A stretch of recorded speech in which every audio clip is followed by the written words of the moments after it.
Tienes que buscar la manera de mantenerlo verde. No podemos estar con un ambiente contaminado ni con un ambiente destruido. No creo en las prohibiciones porque una actividad o una acción de prohibición es cuando ya no te queda otra cosa que hacer. Y cuando tú ya tienes incapacidad de poder ejercer tu autoridad o poder diseñar políticas de desarrollo, lo más fácil es, muerto el perro, se acabó la rabia. Si tú tiras en área natural protegida o en bosques o en reservas territoriales escombro, es cárcel. No es multa, es cárcel.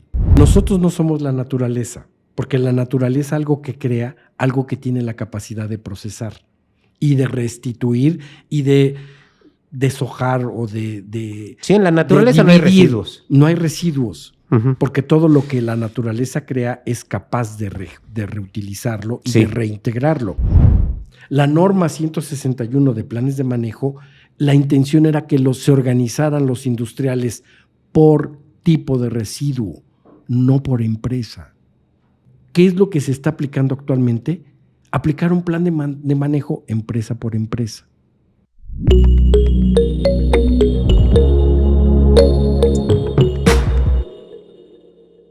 Hola, ¿cómo están? Bienvenidos a un nuevo episodio de Rubocast Imparable. Y el día de hoy me da muchísimo gusto tener aquí conmigo a Sergio Gasca. Él es biólogo egresado de la UNAM y es un experto en residuos y medio ambiente. La verdad es que es una persona que yo tenía intenciones de que estuviera aquí en el podcast porque forma parte de un grupo, digamos que selecto, de personajes que saben un montón de residuos y han participado en estructuras de leyes, en normas, y de verdad que va a ser un episodio sumamente interesante. Vamos a hablar de residuos, economía circular, medio ambiente, sustentabilidad, todo lo que tenga que ver con estas charlas que hacemos aquí en el podcast. Bienvenidos. Hola, Sergio. ¿Qué tal, Sergio? Tocayos. Somos tocayos. Qué Muchas bien, gracias. Gracias por tu invitación. No, la verdad es sorprendente lo que estás haciendo. Felicidades por ello, sin duda. Pues la verdad es que solo un día le dije a Cris, vamos a conseguir unos micrófonos y vamos a platicar con la gente. No es una entrevista, es ponte cómodo, vamos a platicar. Me gustaría saber todo lo que tú has hecho, cómo has participado en todo lo que tiene que ver con todo este tema. ¿Cómo le podríamos llamar? ¿Un tema problemático? No, yo no lo diría así. Okay. O sea, hablar sobre medio ambiente es toda una gama de tonos, formas, conceptos, ideologías. Es más, yo me atrevería a decir hasta sobrevivencia. El tema es que antes todo lo que se veía con medio ambiente se le atribuía solamente a cierto tipo de áreas, ¿no?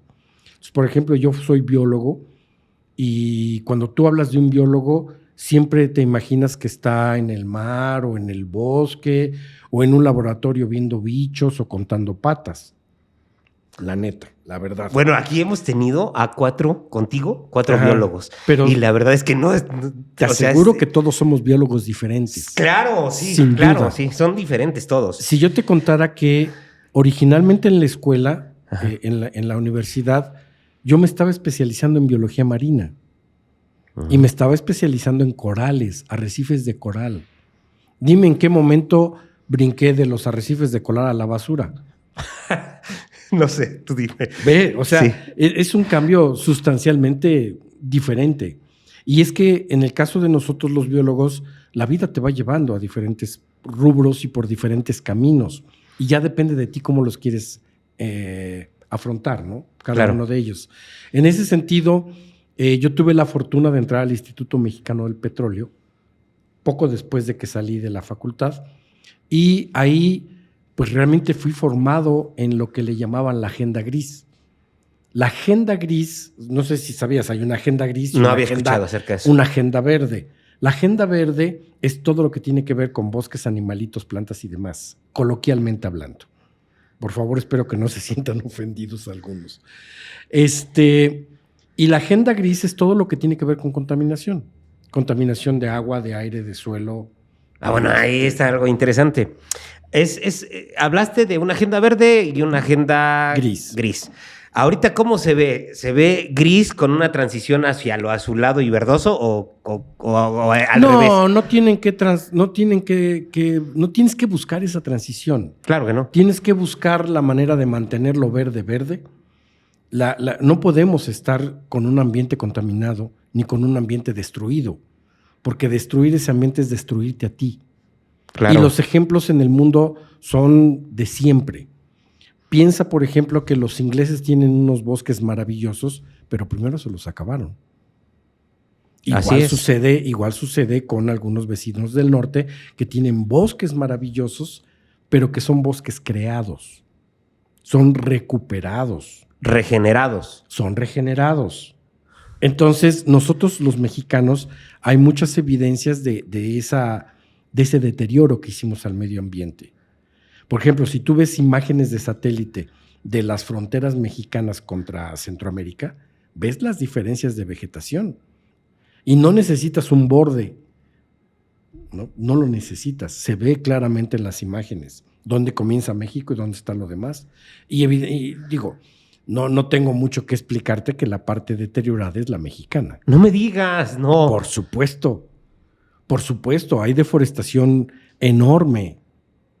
Y los problemas se van sumando y se van relacionando entre ellos. Piensa en esto. Actualmente, y es un problema que muchos de los biólogos vimos en nuestra formación, te dicen, hay carencia de agua. Yo creo que si le preguntas a todo el mundo te va a decir, sí, hay carencia de agua, ya no hay agua. Pues resulta ser con que el agua es la misma que siempre ha existido. Entonces, en balance de materia, la cantidad de agua es la misma. Sí, la de agua potable es la misma. El tema es que ahora somos más individuos consumiendo el agua. Entonces, lo que se da a entender es que hay menos agua disponible para ti. ¿Por qué? No porque haya menos agua, es porque hay más gente. Ya con entendí. La misma cantidad de agua. ¿También eres experto en agua?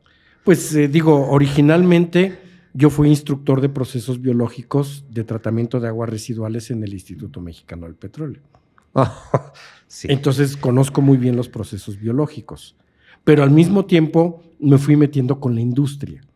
Me fui metiendo primero con la parte de agua residual y después cuando yo tomé la decisión de salir del instituto, me pasé a la Ciudad de México con el equipo de Claudia Sheinbaum cuando ella era la secretaria. Entonces, en ese periodo yo brinqué de la administración pública bonita, que es esta administración de investigación, institutos, ciencia y ese tipo de cosas, brinqué hacia la política pública. Es un brinco muy fuerte. Es un cambio total. Fue radical. Sí. Yo siempre quise tener mi propia empresa de consultoría y hasta la fecha no lo he logrado, ¿no? Pero porque has estado ocupado, sumamente ocupado. Curiosamente la consultoría. Pero, sí, ya. Pero al final del día yo soy la propia empresa. La marca soy yo. Yo sé. Ahí está. Entonces yo me salgo del instituto, me meto como director de residuos de la Ciudad de México en el periodo del 2000 al 2006. En ese periodo se publicó la actual ley de residuos.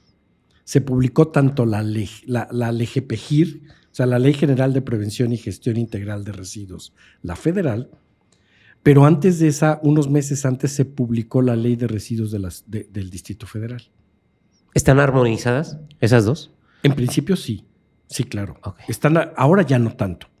Ahora ya hay puntos de separación muy claros que están dados por prohibiciones. La ley federal no tiene prohibiciones, por lo menos no tan evidente como los tiene la ley local. ¿Crees en las prohibiciones? No. No creo en las prohibiciones porque una actividad o una acción de prohibición es cuando ya no te queda otra cosa que hacer. Y cuando tú ya tienes incapacidad de poder ejercer tu autoridad o poder diseñar políticas de desarrollo, lo más fácil es, muerto el perro, se acabó la rabia. Pero no se acabó la rabia. Entonces no es solución. No, no es una solución. Precisamente por eso es que no creo. Justo. Justo por eso. Sí, sí. Entonces, si tú analizas las cosas es, por ejemplo, como padre, si tú no tienes la capacidad de gestionar en tus hijos de una manera correcta, en educación, en respeto y en todo lo demás, lo que haces es prohibir. Es el último recurso. Sí. Pero antes de llegar a ese recurso, necesitas caminar lo demás. Y necesitas estar seguro que lo demás no funciona. Pero yo te aseguro que siempre va a funcionar si realmente estás comprometido en hacer las cosas bien. Y trabajas con gente que es capaz de sentir y de comprometerse en mejorar cosas. Por eso es que no creo yo en las prohibiciones. Entonces, fíjate, tú ahorita estás comentando algo sumamente interesante. ¿Por qué? Porque la jefa de gobierno tiene una trayectoria y tú sí tienes la visión de esa trayectoria. Ella sí ha traído siempre una agenda verde bajo su... La jefa de gobierno, ¿te refieres bueno, a la candidata? A Claudia, sí. Sí, bueno, ella yo la ubico perfectamente bien como una persona muy sensible a las cuestiones ambientales. Por muchas razones. Okay. Empezando, ella es física y trabajó mucho en calidad del aire. Y calidad del aire, como lo comenté al inicio, es agenda gris. También. Claro, es contaminación del aire. De acuerdo. ¿No? Sí. Es cambio climático. Sí. Todo ese tipo de cosas están relacionadas. Entonces, yo sí reconozco en Claudia una persona sensible a las cuestiones ambientales, ¿no? La misma secretaria, por supuesto. Y también en su desarrollo forman parte de grupos que están muy sensibles a temas de sustentabilidad. Entonces, se podría decir que a estas alturas ellas iniciaron tomando las riendas de una situación que estaba generando una problemática. Bueno, y ya esa trayectoria creo que más o menos sí la tienen bien controlada. Mira, yo te podría decir que en cuestiones de desarrollo social y de crecimiento poblacional siempre vas a tener problemas. Cuando no es una cosa es otra. Sí, no diría mi mamá, cuando no te duele la mano, te duele la pata. Pero siempre hay cosas que mejorar. Entonces, lo que es cierto es que cualquier autoridad es una cuando entra y es otra cuando sale. Y la experiencia que se va acumulando en esos procesos es importante que nunca se pierda. Yo ahí te podría decir, yo soy biólogo, pero nunca he ejercido como biólogo. Pero mis conocimientos de ecología, cuando yo estoy enfrente de un grupo de industriales o de sectores sociales diferentes, entonces sale a relucir, porque mi visión está en mi DNA, por llamarlo de alguna forma. O sea que estudiaste biología porque realmente te encantaba la biología. Claro. Ok. Me encanta la ecología. No eres de los, porque muchos dicen, es que terminé siendo biólogo porque no... No, esa es una decisión propia. Sí, claro, sí. O sea, todo mi desarrollo profesional ha sido de decisiones mías, conscientes de a dónde quiero llegar. Sí. Eso incluye la decisión de quedarme en el gobierno. Porque yo entré al gobierno en el 2000 pensando que iba a estar un periodo corto. 3 años como es un gobierno municipal o ayuntamientos y 6 años en el mejor de los casos. Pero resultó ser que duré 18. Pero finalmente sigues trabajando con gobiernos, a lo mejor en una contraparte. Sí, de acuerdo. Sí, porque tienes que estar en contacto con ellos para el tema de las consultorías, el tema que tú traes, ¿no? Para muchas cosas, pero el punto es que durante ese periodo que es donde yo quería llegar, yo fui formado por muchas cuestiones de gobierno, por muchas cuestiones del sector privado, por muchas cooperaciones internacionales. Entonces, yo tuve cooperaciones con Japón y de ahí salió un plan de manejo de autos usados al final de la vida útil. Trabajé también con el sector minero y con el sector de construcción y de ahí surgió la primera planta de reciclaje de escombro del país, que está en Iztapalapa. El de manejo que comentaste de Japón, que cuando trabajaste con... El plan de manejo fue para México. Sí, claro. Ok. Yo lo diseñé para México y el responsable de ese plan es Semarnat. El punto es que ahorita ese plan está guardado. ¿Cómo? No, ahí no me expliques por qué. Yo ya no soy gobierno. Ok. Entonces yo no puedo decir cuál es la razón de por qué no echarlo a andar. Pero es un plan de manejo que siguió todos los pasos, cánones y condiciones que existen en Japón, pero tropicalizado a México. A México. Porque Qué tenemos bien. cosas totalmente diferentes. ¿Lo mismo pasa con el plan de manejo que dijiste de los residuos de la construcción? Sí, y déjame explicarte algo. Ujú. El residuo de construcción es un residuo que es, yo me atrevería a decir, entre 90 y 93% reciclable. ¿En serio? Sí, claro. 90-93% reciclable. El resto son materiales que pues son residuos no adecuados para estar en las matrices de residuos de la construcción de agregados reciclados, pero son maderas, plásticos, vidrio, metales, y esos también tienen sus mercados. Sí, claro. ¿Sale? Sí. Sí hay basura de la basura, pero también hay materiales que son utilizables. Por ejemplo, si yo proceso un castillo armado, pues ni modo que tire el metal de la varilla. No, pues no. Pues Se no. lo vendes al chatarrero. Exacto. Ujú. ¿Qué pasa si yo proceso una llanta? Ahí tengo Sale textil, alambre. Sí. tengo textil y tengo metal. Sí, Ni sí. modo que lo tire. ¿Me explico? Claro, sí. Entonces, los sectores, sí, yo sé, yo he visto entrevistas previas de Ujú. este grupo, dijéramos Sí, sí, sí, así. sí. De Y son tus tus colegas, podcasts. ¿eh? Lo puedes Son mencionar. colegas, De no, verdad son que colegas. son expertazos y los, ustedes, y, ¿eh? y los aprecio mucho a Sí, muchos de ellos. Alejandro Sosa es un experto al igual que tú. ¿No? O sea, de verdad que... Entonces sí tenemos un residuo que es arriba de 90, 92, 93% reciclable. Ok. Y son agregados. ¿Ese plan de reciclados. manejo es solo para la Ciudad de México? Mira, yo creo que la territorialidad en un plan de manejo no es un enfoque correcto.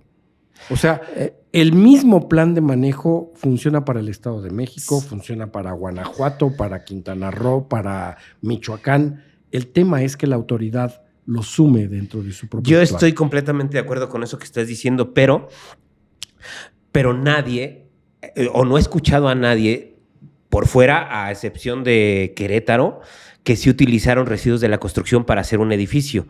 Pero mira. en Ciudad de México sí comentan que han metido muchos residuos de la construcción en varios construcciones de plazas públicas, ¿no? Original, todo el manejo de residuos requiere de compromiso.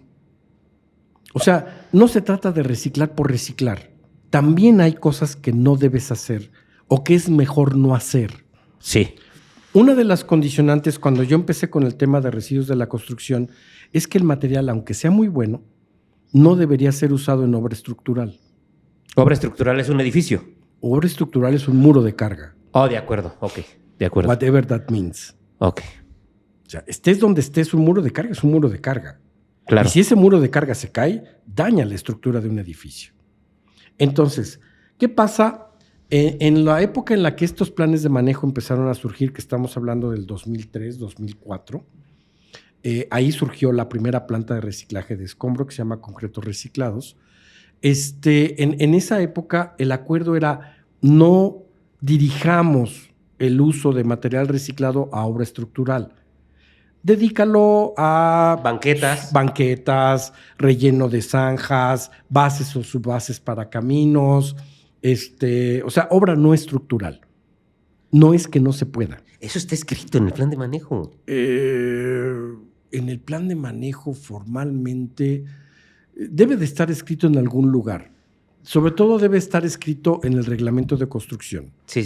Porque para que tú puedas llegar a un nivel de esos de reciclaje de escombro es porque tú tienes, y eso lo tiene la Ciudad de México, por ejemplo, si tú tiras en área natural protegida o en bosques o en reservas territoriales escombro, es cárcel.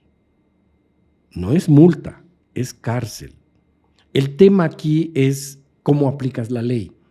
Porque cuando tú estás en una actividad ilegal, lo haces en horas en donde los legales duermen. ¿Me explico? Sí. Entonces, cuidar a la ciudadanía a ese nivel es en verdad una carga exageradamente alta para cualquier autoridad de cualquier parte del mundo. Pero por eso es que la está cultura... funcionando, ¿no? En Ciudad de México. No. Es Ella se escombra. Vete, mira, ¿por qué no? Pensemos en lo siguiente, los cerros. Los cerros tú cada vez ves que están creciendo hacia arriba. Eso no es legal. ¿Por qué no es legal? Porque es una zona de recarga de agua del acuífero. Lo único que estamos haciendo es que bloquear esas zonas es atentar con nuestra cantidad de agua, porque esa deja de entrar al acuífero. Sí, la desvías. Ya tiene esos cauces y tú poniéndole ahí más. Tú le pones cemento a una zona donde se debe absorber el agua y el agua no llega al acuífero. Okay. El agua llega a la alcantarilla y de la alcantarilla se va fuera de la ciudad sin uso y contaminada. Ahora, ¿por qué llegó esa gente allá?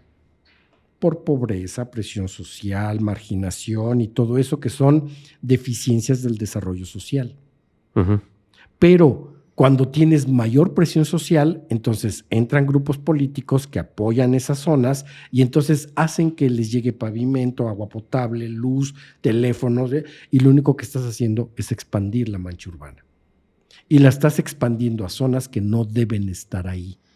Porque ambientalmente te están afectando el desarrollo de la ciudad. Eso es irresponsable hacer eso. De todos. No es de uno, es de todos. Si tú hablas de economía circular, ¿por qué la economía circular no está ahí? Eso está atentando contra nuestros recursos. Pero son temas de la complejidad de un desarrollo sustentable. Son temas de la complejidad del desarrollo de las poblaciones. Entonces, como te puedes ver, no es un tema fácil. Y estoy tocando solamente la capita superficial. Si vamos más a fondo, yo te podría decir que gran parte de la solve que tenemos en las alcantarillas viene de esas zonas altas de los bosques y de los cerros que tenemos alrededor. Aquí nos pasaba eso. Aquí nos pasaba. O sea, cuando nosotros hace 15 años llovía, nos daba mucho miedo porque el agua nos llegaba hasta acá.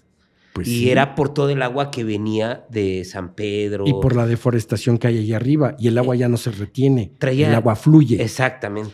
¿Y qué crees? Quita el suelo. Esas zonas ya no tienen suelo, porque el suelo es lavado por esas corrientes de agua. ¿Ves la complejidad? Aparte lo aíslas cuando le pones un pavimento o que le pones un concreto que no es hidráulico, ya no se humedece, ya no se humecta. Aunque sea hidráulico. O sea, es una capa impermeable a la que estás poniendo arriba. Por eso se hacen esas cavernas por abajo y se hacen los hoyos. Ahora, piensa en ese asolve que llega. Te tapa las alcantarillas y te crea encharcamientos abajo. Sí. Pero además tienes un volumen de agua que tienes que sacar de la ciudad. Y no que no tenemos agua. Cuando llueve lo queremos sacar. Y cuando no llueve nos hace falta agua. Si vamos más allá, ¿de dónde extraemos la mayor cantidad de agua para la ciudad? Tus fuentes son el Cutzamala, hay otra fuente más de agua y el acuífero.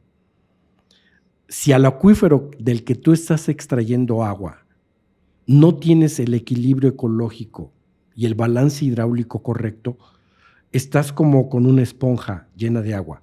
Si tú la empiezas a presionar, se queda comprimida. En el caso de las esponjas de plástico, pues regresa a su forma original. Uh-huh. El acuífero no. Si al acuífero le quitas agua, se comprime el acuífero y se queda comprimido.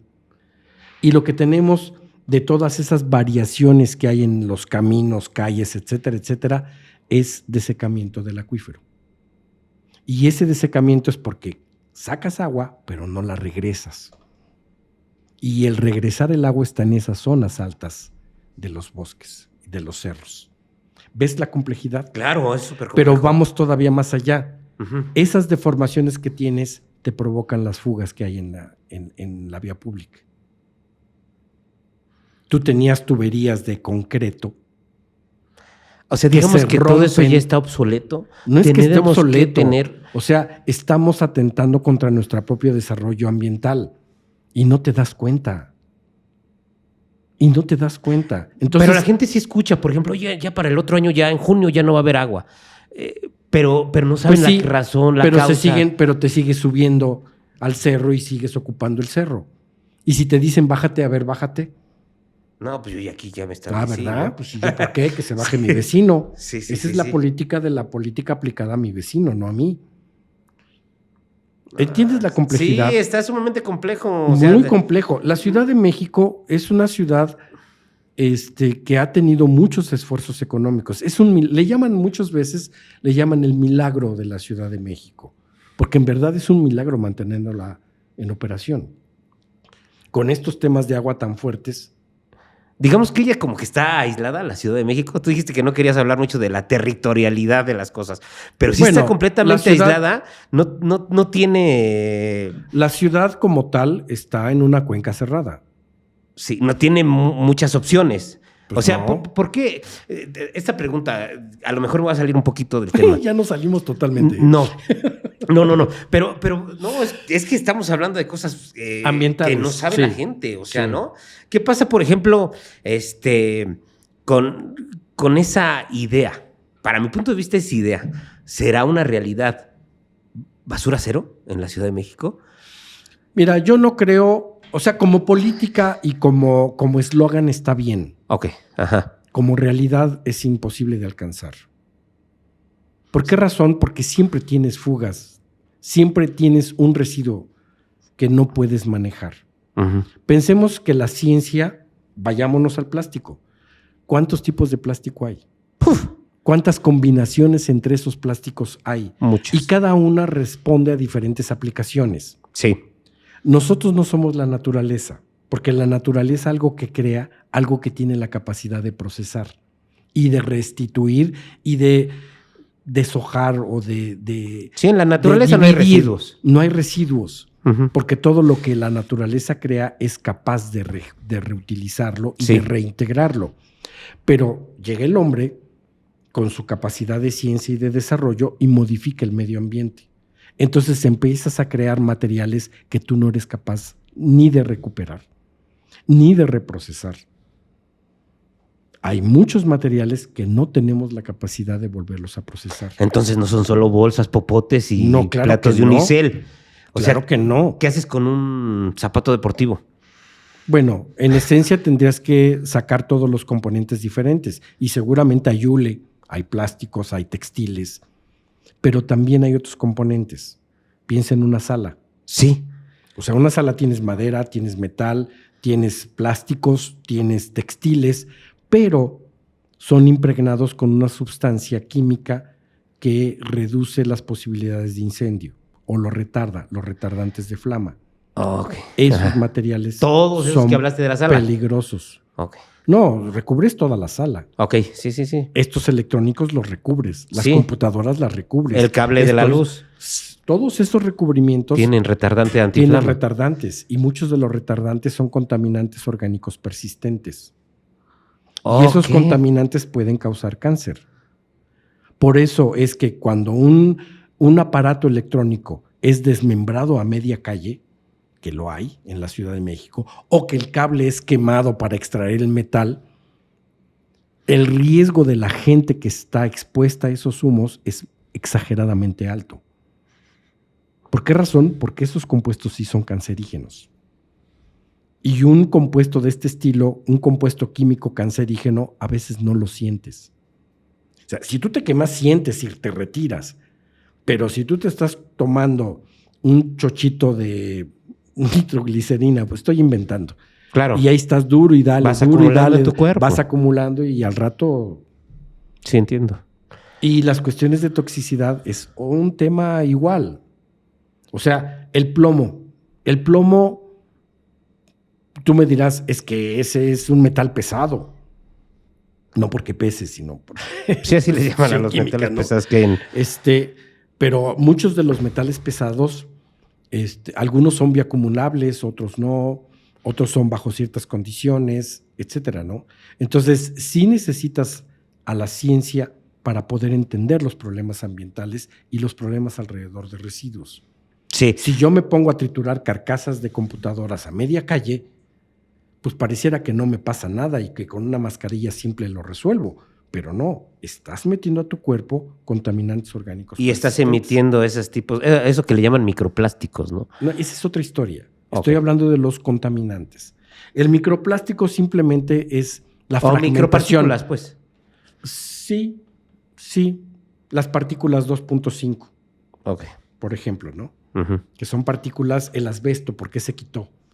Porque las partículas que Se genera en estaban- su proceso son extremadamente delgadas y finas y esas se acumulan en los pulmones.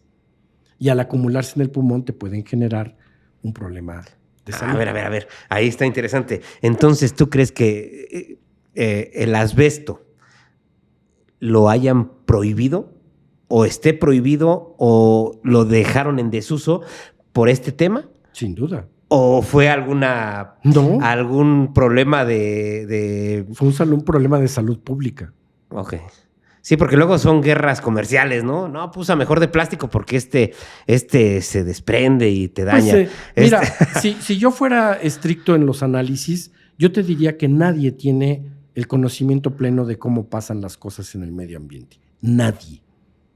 Mete lo que tú quieras al medio ambiente y es muy probable que se comporte de una manera diferente a lo que tú tenías pensado.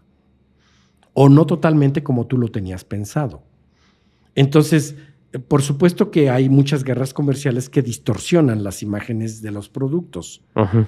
El marketing que existe y este greenwashing hace mucho de eso. ¿Papel o plástico? Esa es una pregunta. ¿Papel Bueno, o plástico? Antes surgió la primera pregunta de vidrio o plástico. Sí. Entonces, recordemos que se pasó al plástico porque el papel venía de árboles Ok, sí. y los árboles estaban relacionados con deforestación Sí. y estabas perdiendo la masa vegetal. Entonces, cuando se empezó a pasar al plástico, en ese momento es porque tenías deforestaciones altas y porque el papel venía específicamente de árboles. Ahora el papel se fabrica de residuos de fibras de otro estilo y tienen orígenes diferentes y hay recuperación de fibras y hay muchas cosas. Ahorita podría darse la nueva batalla, pero si tú te fijas son ciclos. Pasamos del papel antes al plástico porque el plástico era más eficiente. Ahorita que se convirtió en un problema por el éxito del plástico, pues quieres regresar al papel. ¿No? Sí. Lo mismo pasa con el PET. El PET se cambió, se cambió de vidrio a PET. ¿Por qué razón? Por seguridad. Antes, ¿cuánta gente no moría o estaba dañado en el brazo, la pierna, por el filo de una botella? Sí, me pasó. Me corté cuando me mandaron a comprar una caguama y también me corté un día que andaba corriendo y había un pedazo de vidrio más o menos. Estaba así. Pisé de aquí y esto de acá se me clavó en el pie. Era peligrosísimo. por las batallas campales que se dan. Sí, también. se dan. O sea, no había pistolas, se agarraban a botellazos, ¿no? Entonces, ese era uno de los argumentos para Sí. decir por eso debemos cambiar a PET. Pero si tú vas más allá, piensa que en un mismo camión transportas más producto con PET que con vidrio. Eso quiere decir que si yo hago un análisis y un balance del término de la cantidad de contaminantes que emito por los combustibles que uso, pues tengo más emisiones cuando uso vidrio que cuando uso PET. De manera general, en cuanto a lo pesado del vidrio, en cuanto a la la logística seguridad, inversa, en cuanto a todo. Bueno, hay muchas cosas, porque en logística inversa suena muy fácil, pero cuando tú manejas un producto que es un envase de consumo como un líquido y tú traes a un lado, o sea, imagínate que traigo mi canastilla de botellas de agua aquí y a un lado traigo botella de basuras, ¿tú qué pensarías como consumidor? No te hace mucha gracia, ¿verdad? Como que... No te hace mucha gracia. No, claro que Entonces, la logística inversa está bien en el papel, pero en la realidad es complicada. Ok. La realidad es muy complicada porque, en principio, si yo manejo productos grado alimento, no voy a mezclar mis productos vírgenes con basura. De acuerdo. ¿Es válido? Sí, es válido. Pero entonces no es así como agarrar y decir, ay, yo llevo el camión y ese mismo camión lo regreso. Eso funciona muy bien, ¿sabes dónde? Con el residuo de construcción. Ahí sí, llevo mi residuo y puedo salir cargado con agregado reciclado. Perfectamente bien. Es más, esa es una de las recomendaciones. Vas, lo dejas y ahí mismo te esperas y te llevas el mismo tuyo, quizás. No te llevas el mismo tuyo. pero te llevas una grava, te llevas un agregado con la granulometría que quieras, y si la empresa es seria, hasta análisis de laboratorio te dan de la calidad del material. Órale. No, fíjate, o sea, imagínate todo. O sea, imagínate las cosas. Entonces, cada producto tiene su forma de atenderse. Te voy a hacer otra pregunta. Hablando ya de plásticos, Ajá. ¿qué piensas de la compostabilidad en los plásticos? Así Mira, voy a hacer énfasis primero algo, antes de que me comentes. Tú dijiste que en la naturaleza no hay residuos. ¿Crees tú que sea conveniente que le dejemos a la naturaleza el trabajo de hacerse cargo de un plástico compostable? ¿O se va a compostar la parte proporcional que trae de compostable? ¿O no existe compostable? ¿O qué pasa con eso? Mira, yo creo que es válido desde el punto de vista de las estrategias por tratar de resolver un problema. ¿Pero eso habla de desesperación o algo así? No. A ver, yo lo dije hace rato. No somos sabelotodos. Claro. Y mucho del desarrollo aquí en Japón, en China o en donde quieras, mucho de eso se hace en prueba y error. Eso quiere decir que si lo que tú pones en práctica da resultado, pues a lo mejor te da resultado a ti. Pero si yo quiero aplicar una política de Alemania, puede ser que no dé resultado en México. Y ahí necesitas tiempo para que realmente te des cuenta de que sí funcionó o no. O necesitas adecuarlo a las condiciones. Sí, porque por ejemplo, yo lo que pensaba es, se cae, por ejemplo, un león, se muere y se queda ahí en el bosque. Las hormigas y la naturaleza empieza a hacer su trabajo. Lo mismo será con un plástico compostable. Sí, básicamente sí, pero insisto, son estrategias. Como estrategia es válido intentar hacer cosas mejores. Okay. Si la ¿No será mejor respuesta reciclarlo? es sí. Para mí sí. Yo creo que sí. Para mí sí. O sea, para mí la posibilidad de tener un material que pueda ser compostable es deseable, te diría sí, pero necesito la infraestructura. Si no tengo la infraestructura, lo que estoy haciendo es perder energía. Y si yo, en términos de balance energético, me pongo a analizar esto, alguien lo tiene que pagar. Y adivina quién es. El consumidor final. Siempre son. Bueno, yo me considero que consumidor y también. Claro, nosotros somos consumidores y estamos metidos siempre en el tenemos medio que ambiente. pagar el precio de todo lo innovador, de todos los experimentos que se. Claro. Por muy socialmente amigables y ambientales que sean, siempre lo terminamos pagando los consumidores. Se llama internalizar los costos. Okay. Eso es a lo que se llama internalizar. Entonces, insisto, regresando al tema, como estrategia, sí es válido buscar la forma, pero tienes que hacer un análisis más detallado. Pues no hay meterle suficiente ciencia, ¿no? No nada más. Sí, pero también economía.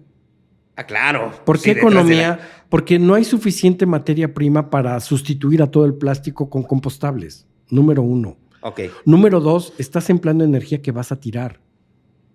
O sea, un compostable es un material que no regresa al sistema, que lo estás convirtiendo en alimento para hongos. Lo ideal sería que te comieras el hongo, pero no te lo comes. Entonces, ¿regresa a qué? Pensemos en esto, vayamos a números.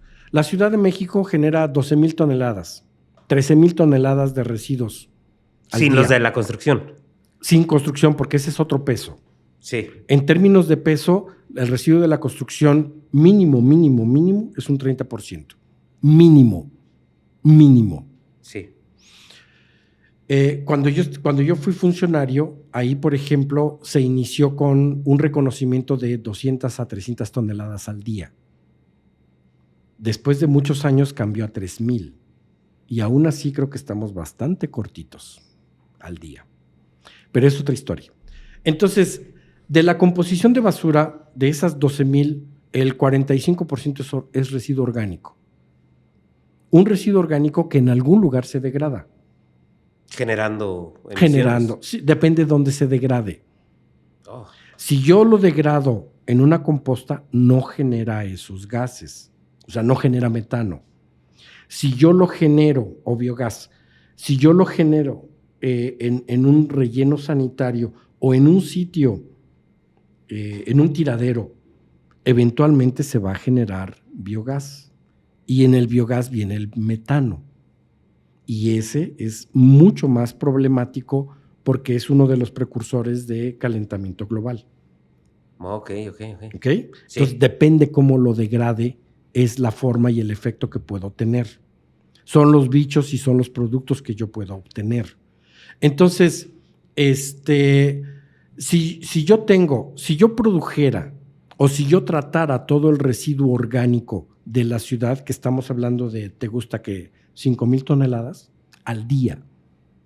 Si yo proceso 5,000 toneladas al día en composta, tendría alrededor de 1,250, 1,500 toneladas al día de composta, porque es el proceso de pérdida de agua, de transformación y lo que tú quieras.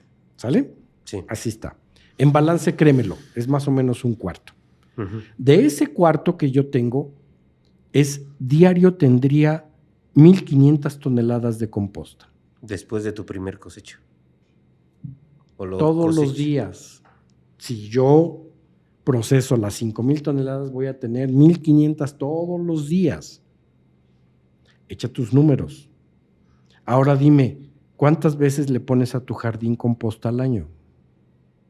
Bueno, de entrada no tengo jardín, pero... Bueno, de la gente que conozcas que tenga jardín, ¿cuánto le puedes poner como composta? ¿Una vez? ¿2 veces al año? ¿Qué haces con el resto? No tenemos un mercado de composta. No se lo regresas a los agricultores. Pero es que hay tremenda confusión, porque ayer justo una persona me estaba hablando de la generación de residuos orgánicos, de que si alguien ya estaba haciendo composta, porque están sumamente preocupados los aguacateros, porque para poder exportar tienen que demostrar que usan fertilizantes orgánicos. No tanto como fertilizantes, pero que sí le metieron a la tierra nuevamente composta, un mejorador de suelos. Que lo hagan con sus residuos. Exactamente. Vuelvo a lo mismo, o sea, son cosas que se están hablando, pero ¿se están haciendo? No se hacen. No se hacen. A México le encanta hablar y ser el número uno en muchas cosas, pero de ahí a la realidad son otras. La ley mexicana es reconocida mundialmente por ser una ley muy proactiva. La LGPGIR. Esa es una de las mejores leyes de todo el mundo, ¿verdad? Es de las mejores leyes del mundo. Entonces, ¿por qué estamos tan amolados? Porque solo está la ley, pero no la echamos a andar. Porque no se aplica. Y yo una vez, preguntándole a una experta jurista ambiental, le dije, oiga, ¿por qué si tenemos una ley tan pro, estamos tan mal? Y me dio una respuesta que me sorprendió mucho. Me dijo, el tema... Si tú hablas, por ejemplo, de Estados Unidos, el tema es que en Estados Unidos la ley no se negocia, se aplica, punto. Nada más se aplica. En México se negocia. Es un dicho y una postura muy, muy brusca, pero muy real. Pero a ver, ¿pero qué pasaría? O sea, ahorita así como tú lo estás comentando y tú lo dijiste, quedan 1,250 toneladas diarias de composta, mejorador de suelos o composta o fertilizante orgánico, no sé cómo. No, hay diferencias. Ok. Es composta. Tienes eso. Tienes eso. Tienes ese residuo, esa composta. No se marca que se tiene que vertir de manera correcta todo eso nuevamente en el suelo, nuevamente en la tierra. Tú dímelo. Yo diría que sí. Y eso me entusiasma a mí. Y eso me entusiasma. ¿No lo dice la ley? ¿No lo dice la ley? La ley de residuos, no. ¿La naturaleza? La naturaleza es otro rollo. O sea, la naturaleza es naturaleza y ella tiene sus propias reglas. Pero al final lo estás poniendo en algún lugar. Sí, sin duda. Por eso ¿Y se va a integrar? No necesariamente.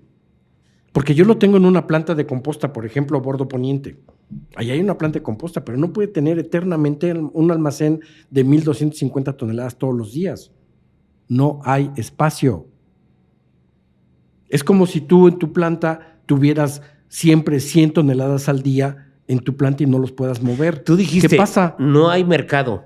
¿En el futuro va a haber? O sea, no lo sé, eso depende del gobierno. Es que eso es lo que realmente a mí me entusiasma. O sea, ese depende del gobierno. Los residuos como materias primas, aprovechar todo eso. Es como el doble de un negocio, ¿no? Desdoblar un negocio. Sí, pero tú necesitas certidumbre en tu negocio. Y esa certidumbre te la tienen que dar las leyes y los trámites. ¿Por qué crees que no? No están todas. No hay una ley que te obligue a fuerzas generar composta, ni mucho menos a usarla. Yo tengo composta en casa.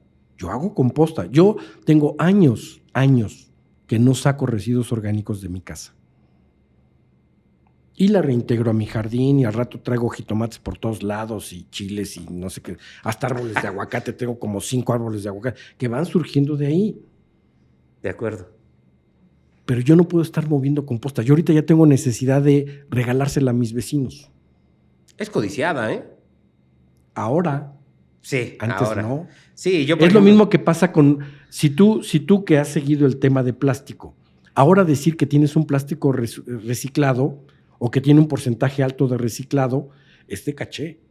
Tú ya te sientes que estás contribuyendo y eres importante y ya te buscan. Pero hace 5 años no. Sí, hace 5 años no, y tampoco ahorita. Bueno. Creo que no, sí. Entonces, ahí está la respuesta. Sí. O sea, las cosas van evolucionando y van cambiando. Se van adaptando. Pero todas las normas y todos los instrumentos ambientales y de regulación que tienes en las leyes sirven para direccionar los comportamientos o modificar los comportamientos. Por eso existen las leyes y por eso existen las normas.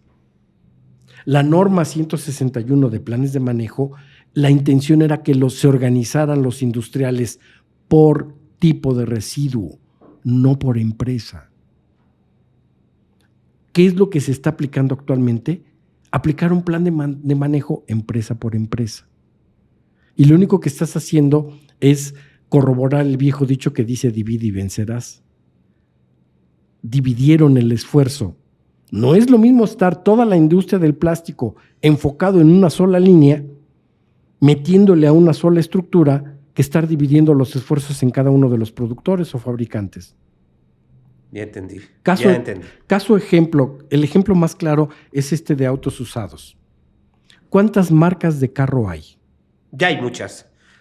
Hace 20 o 30 años pocas. Eran 3. No, pero hablamos de marcas. Uh-huh. No hablé de fabricantes. Fabricantes de autos, ¿te gustan 10? Marcas, ya ahora hay infinidad, sí. ¿Cuántos distribuidores hay? Miles de distribuidores. ¿Cuántos talleres hay? Miles. ¿Cuántos deshuesaderos hay? Miles. ¿Quién es el responsable del plan? ¿Ves lo complejo? ¿Ves lo complejo? Entonces los gobiernos lo que hacen es darle a cada uno de los establecimientos la obligación de presentar un plan. Entonces vas a tener N número de planes conforme... Entonces lo mejor es sumarse a un plan cada uno de todos estos actores. Esa es mi opinión personal. No, yo lo haría... Estoy completamente de acuerdo contigo. Yo haría un plan de manejo por tipos de residuos y por problemas específicos. Si ahorita tenemos un problema de plásticos, yo, Sergio Gasca, sugeriría que hiciéramos un sistema de gestión de plástico. En general. En general. Pero y que se encargue de resolver todos los temas en una o varias empresas, pero con una misma política. De acuerdo, estoy de acuerdo. Y lo que estamos haciendo es disgregarla. Y lo que está haciendo cada estado es intentar resolver el problema del estado. ¿Es válido? Sí es válido. Pero lo mejor es la unión hace la fuerza. Claro, yo estoy de acuerdo con eso. Y la fuerza no está en darle la responsabilidad al productor solamente. No, aquí son todos. Son todos. Desde por eso el origen hasta al final de la vida útil. Pero todos con una misma política. Y no que estés disgregando políticas.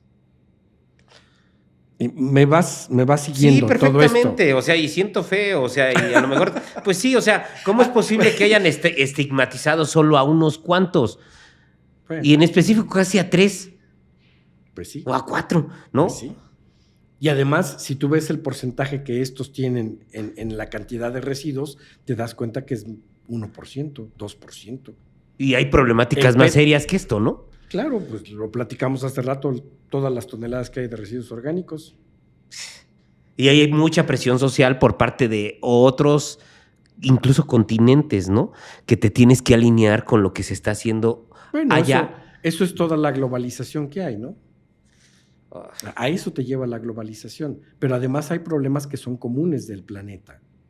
O sea, las corrientes oceánicas me traen aquí residuos que se generaron en la cuenca. A lo mejor, si es la cuenca del Pacífico, te llegan de China o te llegan de Japón. Si es la cuenca del Golfo, a lo mejor te llegan de Europa o te llegan de África. El mar de los sargazos es el problema más evidente. ¿Por qué tienes el problema de sargazo y derribación? Pues porque tienes crecimientos exorbitantes de sargazo en el mar de Sargazo. ¿Por qué se dan esos? Pues porque todos los continentes tiran una alta cantidad de orgánicos en el mar. Que sirven como Si para ven como fertilizar, alimento, pues sí. fertilizar estos. Pues sí, entonces, si tú crees que los problemas aislados ahí están y quién sabe cómo se resuelven, no es cierto, todo está intercomunicado. Sí, claro. Las mismas redes sociales, por ahí mencionaban algo de unos coyotes que de repente aparecieron y que gracias a los coyotes la población de no sé qué se restableció y no sé qué. Pero pues quien mató a los coyotes fue el ser humano. Sí. Quien metió a los coyotes o nuevamente al ecosistema fue el ser humano. Entonces lo único que hizo fue pagar el precio. Pero nada que bravo. O sea, lo platicábamos con los bosques. Tú deforestas y tú mismo te estás autoinfligiendo el daño. ¿Qué te queda hacer? Restablecerlo. Por eso hay tantas campañas de reforestación. Y a mí me da mucho gusto ver en algunas carreteras que hay zonas otra vez de bosque. Eso quiere decir que muchos mexicanos entendieron el mensaje. Pues claro, ¿tú crees que Pero no es hay muchos que no. preocupante? Pero hay muchos que no. Todavía nos falta trabajo que hacer. Y en términos de residuos, yo te voy a hacer una pregunta. ¿Tú estás de acuerdo en que la educación es una piedra angular para el buen manejo de residuos? Por supuesto que sí. Ok. ¿Cuánto tiempo te lleva en educar a una persona? Pues en primer lugar, que quiere educarse, ¿no? Y no, bueno, yo no sé, yo no tengo que hablar de educar a nadie, más, ¿no? Pero nada más pero te quiero sensibilizar de lo que esto significa. sí. ¿La educación tiene que ver con el nivel escolar? No, para nada. La educación es parte de la cultura. Y entonces, en ese sentido, ¿cuánto tiempo te puedes llevar en volver a restablecer una cultura más responsable? La gente dice, No, años. de esto que estamos hablando Esto, no es lo ni otro. siquiera No, es pero déjame sexy decirte- ni romántico, ¿no? No, por Esto- supuesto que no. Es algo que yo viví muchas veces en los camiones de basura. Sí. Cuando se metió la separación en la Ciudad de México, por ahí del 2003-2004. Estas eran las discusiones. Y yo les decía, miren, yo me puedo llevar como, pues depende de dónde esté en el país, como unas 6 horas. Y la gente me decía, no, es que eso no es posible. Dijo, claro que sí. Me llevo al más inculto, al más cochino, al más que tú quieras, lo pongo en un avión y lo mando a Estados Unidos. Y te invito a ver si tira basura. No tiras ni una colilla. Y Allá te entonces, meten a la cárcel. Qué curioso, ¿dónde está la parte de educación? Se volvió muy culto y muy educado. En De 6 repente. horas, de repente, no tiene que ver con la aplicación de la ley. Porque él sabe que allá sí lo meten a la cárcel. Sí. Pero llegando a México, sabe que puede negociar. ¿Ves la diferencia y la importancia? Sí. Sí. No. Sí, Ahora, hablamos de todo eso. Analiza otra cosa. La ley surgió en el 2003. Se publicó en el 2003. Hoy por hoy, si tú ves los programas de muchos gobiernos, lo primero que te dicen es vamos a sensibilizar a la gente. O sea, llevamos 20 años de publicada una ley y todavía pensamos en sensibilizar. No en educar, sensibilizar. Yo creo que debemos ser un poco más proactivos y rápidos, ¿no? Y efectivos en los cambios. ¿No se te hace como que es un sueño? Porque es un sueño, es subsistencia. ¿Y crees que la gente esté...? Es que la mayoría de las personas creemos que al momento de que sacas tu basura, la arrojas al camión, ahí resolviste un tema, un problema Para ti, grave. el de tu casa. ¿Ah? Para ti, el de tu casa. Sí, la gente no Yo- quiere tener basura dentro de su casa, pero sí la Claro. quiere tener depositada en el planeta. En alguna parte de Sí, todo nuestro planeta. abajo del ¿no? tapete. Sí, es Está abajo del barrer tapete. y echar la basura Exacto. abajo del tapete. ¿no? Exacto. O sea, aquí es una cuestión de compromiso propio. O sea, yo soy biólogo. Por convicción, yo debería tener muchas cosas que estén acordes a la protección del medio ambiente. Y las tengo. O sea, yo tengo en casa, tengo un calentador solar, o sea, ya reduje mi consumo de gas. Ujú. Tengo además un sistema de captación de agua gris que lo filtro y lo paso por un humedal y lo almaceno para riego. Agua gris no es agua pluvial. Es No, agua que tú... Agua gris es el agua del baño, de tus bañarme. aguas residuales. Sí, pero hay distinto tipo de aguas. O sea, el agua de una taza de baño no es el mismo que el agua de bañarme o de lavarme las manos. De acuerdo. Son aguas diferentes. Sí. Esas aguas se denominan aguas grises. Ok. Esa agua yo la capto, la meto por varios procesos, termino filtrándola y almacenándola. Y de ahí tengo mi bomba y vuelvo a regar. Pero esa agua la mezclo con captación de agua de lluvia, cuando llueve. De acuerdo. Cuando llueve, cuando no, pues no, Sí. no hay más, Ujú. ¿no? Tengo mi compostero. Ya no saco residuos orgánicos. Ahora que estoy en el mundo de plástico, pues me dedico a separar los plásticos de PET, los Ujú. plásticos de termoformados, los plásticos de vasos, y todos esos me los llevo a reciclar. El cartón lo separo limpio y lo llevo a reciclar. Pero Lo esas son llevas convicciones. a un centro de acopio. Dijéramos que el lugar donde vivo, el mismo camión de la basura lo aprecia, Sí. porque él sí lo saca todo junto y lo que obtiene es para él, que no debería ser, pero es. ¿Qué pasaría si tú tuvieras dos opciones? Dos opciones que tuvieras. ¿Lo llevas a un centro de acopio donde te van a pagar por algunos residuos separados? ¿O ya si lo tienes todo separado, se lo avientas al camión de la basura? ¿Has oído hablar del punto verde alemán? Sí, sí he escuchado. ¿Cuál es tu opinión del punto verde? Creo que... ¿Crees que es responsabilidad extendida? creo que... Mira. Participan todos. Claro, por Porque eso ¿saben que ese digo, punto verde tiene un valor en cualquier parte de Europa? por eso digo que la responsabilidad extendida pura no existe, porque tienen que participar todos, Ok. incluyendo el gobierno, las academias, la población, las ONGs, y todos ellos intervienen. Pero la misma nadie... industria. Sí, yo creo que sí tenemos que participar todos. Claro. Si nos queremos hacer cargo y tener el equilibrio del que tú Bueno, estabas comentando. Déjame darte una perspectiva un poco más allá del punto verde. Ok. El punto verde que todos conocemos son una serie de contenedores y de islas en donde tú puedes recibir separados los residuos. Y la industria se los lleva y los reprocesa. Hasta ahí estamos bien. ¿Qué pensarías si yo te dijera que está ligado con las tarifas que pagan? Me parece correcto. Ok. Entonces, ¿qué es lo que hacen los alemanes? Dicen, a ver, o por lo menos lo que yo conocí de Alemania.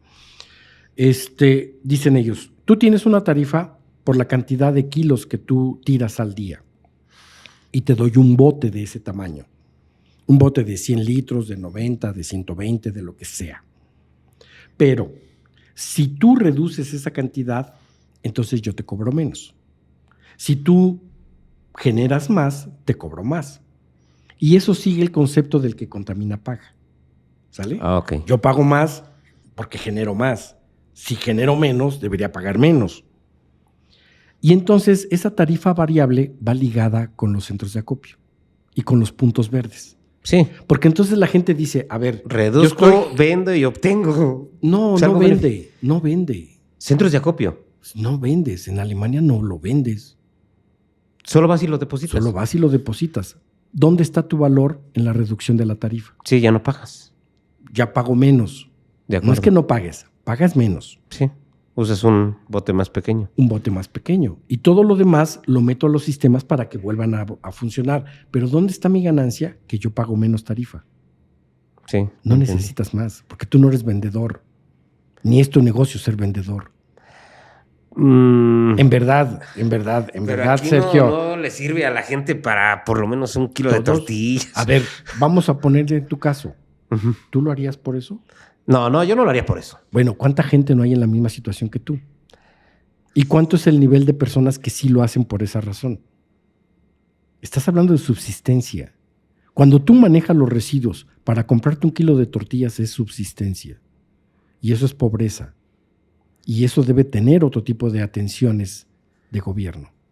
No que estés vendiendo residuos. Pero es Te que dejo hay la reflexión. Hay múltiples Te dejo beneficios en... Sin duda sí, nadie está diciendo que no. Lo que estoy cuestionando es cuando tú antepones una cuestión de alimento.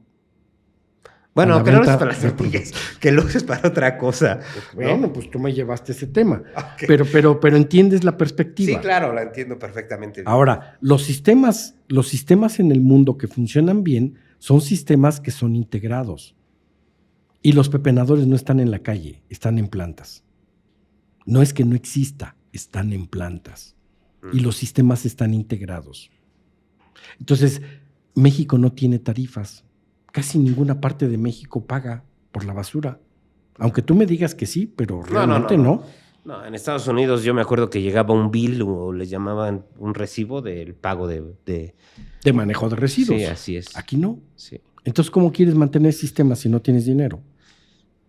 Pues es sumamente complejo y no los quiero mantener, los No. tenemos que mantener y tenemos que hacer algo. Pues la sí. verdad, Sergio, yo ya no te quito más tu tiempo, yo sé que te agarré muy apresurado, Sí. pero al final no sé cómo te haya sentido, pero la verdad es No, que esta bien, plática pues, estuvo bien pues, padre. Es ¿no? que me puedo abrir y los que nos dedicamos a medio ambiente, tenemos para muchas pláticas de sobremesa Sí. y muchas experiencias. Pues espero que volvamos a tener otra Pues sí. con más calma, más... Que sí, tengas... claro, Sí, que sean varias. O sea, Sí. temas hay muchos, sí, hilos hay muchos que jalar. sí. Pues te agradezco mucho. No, gracias a ti, Tocayo. Fue muy agradable. Muchas gracias por la oportunidad y esperemos poder contribuir con algo. No, claro que sí, esto... Ya hay personas que están esperando a que salga Sí. un nuevo episodio. Sí.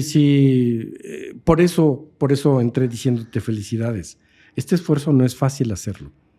Y en verdad, esta decisión que tomaste de compartir no solamente es tuya, también es del que está participando de este lado. No, al contrario, yo lo que quiero es que la gente sepa todo lo que saben las personas que están ahí sentadas. Yo lo único que Sí. hago es Dar un pues, medio para que lo vean. Exactamente. Pues eso es muy valioso. Pero sí necesito que la gente sepa Sí. Es muy todo valioso. lo que ustedes saben, ¿no? Es muy valioso lo que haces. Y yo Muchas gracias. voy a terminar diciendo algo que siempre digo. A mí me formó el país. Me dio esos contactos con alemanes, canadienses, gringos, japoneses, los que tú quieras. Y yo me siento con una enorme responsabilidad en regresar ese conocimiento.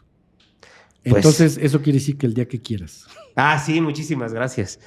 No, Ok. la verdad es que sí te agradezco mucho. La verdad esto lo empezamos así como que vamos a ver si funciona qué y todo pasa. esto. Y de verdad que está esto subiendo así de... Sí, me sorprendió ver tus podcasts. Pues Felicidades, muchísimas en gracias. verdad, felicidades. Pues esperamos Gran tenerte de esfuerzo. nuevo. ¿Cómo no? Pues Con mucho bueno, gusto. gracias, Sergio. Pues espero que este episodio les guste. La verdad es que me pareció fascinante, como todos los demás que hemos tenido. Espero que si les gusta, se suscriban, lo compartan, le den like para que podamos llegar cada vez a más gente y podamos hablar de sustentabilidad, de economía circular, de medio ambiente aquí en México. Gracias a todos y hasta la vista.